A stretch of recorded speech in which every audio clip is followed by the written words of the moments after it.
There's a couple thoughts. Tom, again, thank you for the great work you do and for the panel. And I want to pick up on a few things Tony and Vince started this off with.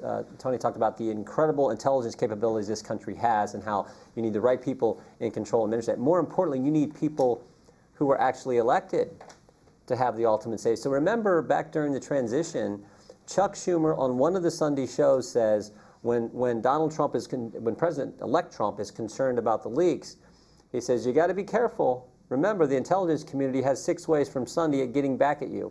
And when I heard that statement, I'm like, you've got to be kidding me. That is not how it works in the United States of America. It's not unelected people getting back at folks who stood in front of the voters, name on a ballot, and were elected by we the people.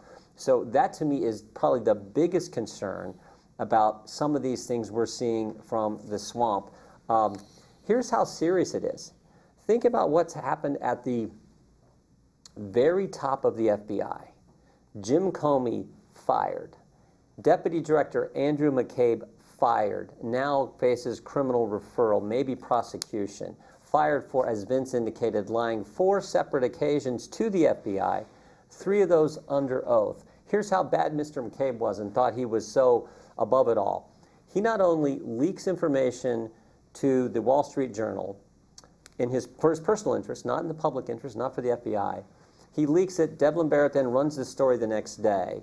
When the story runs, what does McCabe do? If you saw the Inspector General's report, he gets on the phone and calls up 2 other people, not associated with the leak at all, and reads them the Riot Act as a way to cover his tracks. Now, you talk about as bad as it gets and the power that some people believe they had. So this is how serious it is. So you've got Jim Comey fired, Deputy Director Andrew McCabe fired, facing criminal prosecution potentially. Jim Baker, Chief Counsel at the FBI, demoted, reassigned. Peter Strzok, Deputy Head of Counterintelligence, demoted, reassigned. Lisa Page, FBI Counsel, demoted, reassigned. So this is a serious, these are the top people, some of the very top people at the Federal Bureau of Investigation. I don't know any time where we've seen that many people fired, potentially facing prosecution, demoted or reassigned in any other type of agency. Second, Vince mentioned the January 6th meeting in Trump Tower, the very first memo. And I had this same takeaway that Vince did. We thought this was the case before. The news hook was the fact that Comey was briefing the president. That gave it the weight, the, quote, legitimacy the press wanted, and it instantly is leaked. And of course, CNN runs with the story. Oh, the dossier was so important, the FBI director felt he needed to brief the president-elect on that document. I've thought all along, I don't know this for sure, but I still believe this, that Clapper was the guy who orchestrated the entire thing and orchestrated the leak. CNN ran with the story, BuzzFeed then prints the entire dossier. And finally, I would just say this, well, 2 other thoughts. Here's how crazy the swamp is. And I thought of that, we were talking about this the other day. Think of what started the whole special counsel investigation. Rod Rosenstein writes the memo to fire James Comey.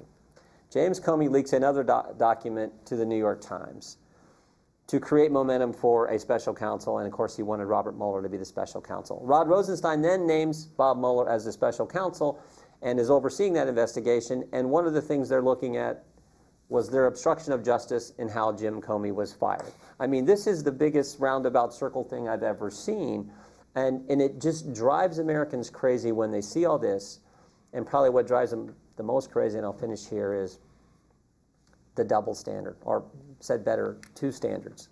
One set of rules for us regular people, but a different set if your name is Comey, Clapper, Brennan, Lynch, Lerner. Nothing frustrates the American people more. And this is why this is also important. In this great country, and this was in your opening comments, Tom, in this great country, it is supposed to be equal treatment under the law. From the highest person to the whomever, it is equal treatment for every single individual. That the rule of law and equal treatment under the law is of paramount importance, and that's why we got to get the answers and keep digging so that the American people can rest assured that that's still the case.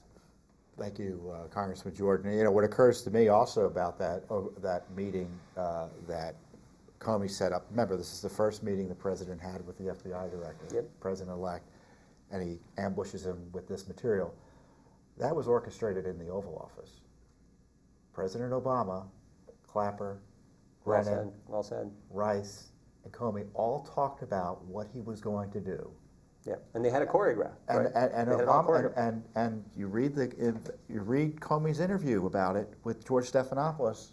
I didn't see it in the book. I haven't read all the book, to be fair. Obama looked at him and raised his eyebrows, saying, it's going to be a big deal. Watch it. Obama's in the middle of this. And this is going to be, I think, an increasing focus over the next year or so, is Obama's involvement in the handling of the dossier and the directing of all these resources targeting Donald Trump and defending Hillary Clinton. Yeah, we don't know that yet, but what we do know is this thing was planned all the way down to you're staying with him. It's just going to be James Comey and the president. Clapper's the one who told him to stay. I mean, everything points to Clapper certainly choreographing this thing. Again, we don't have definitive proof, but that's where my hunch is. Clapper was the guy who leaked it after it happened. I believe everything.